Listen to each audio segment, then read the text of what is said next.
I hardly need to do a voiceover for this garden story. Better to let my froggy friends do the talking.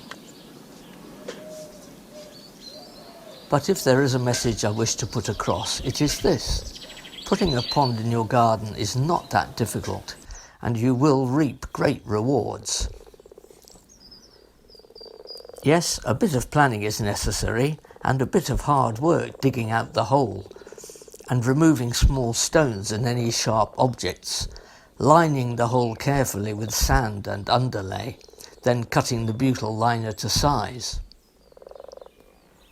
But then comes the special moment when you start to fill the pond with water, and in my case fashion an edge to the pond with stones, some of which I had retrieved from a flower bed which was lost when we relaid the driveway. Plants were put in the pond and around the edges, and it was quite astonishing how quickly the pond matured, so that after only 8 weeks it looked as though it had been there forever. Now, 1 year on, it is green and bountiful and draws a large variety of insect life. This was our 4th pond. The first 2 went in 2010 with the help of professional gardeners.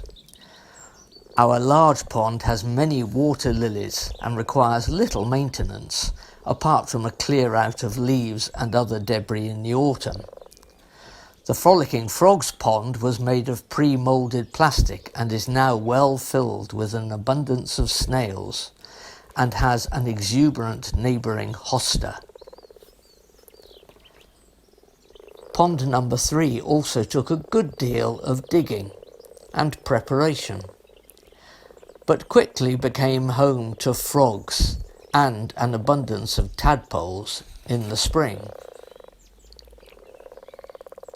Of all the wildlife which the ponds attract, perhaps the most fascinating are the damselflies and the dragonflies, which all appear in sequence on more or less the same date each year.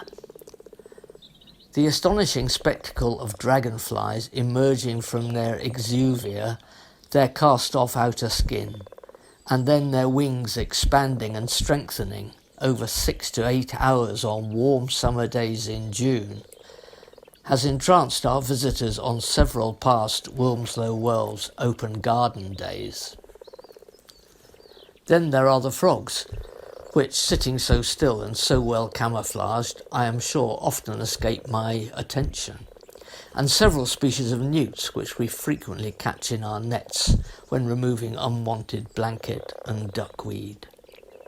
The many marginal plants which grow in shallow water, as well as water lilies and others that require deeper water, give an abundance of texture and colour to the ponds, which draw us out into the garden to observe them every morning on all but the coldest days of the year. But the final word should probably go to our frolicking frogs and the joy they give us when we see them thriving and, we like to think, having fun in the new environment which we have created.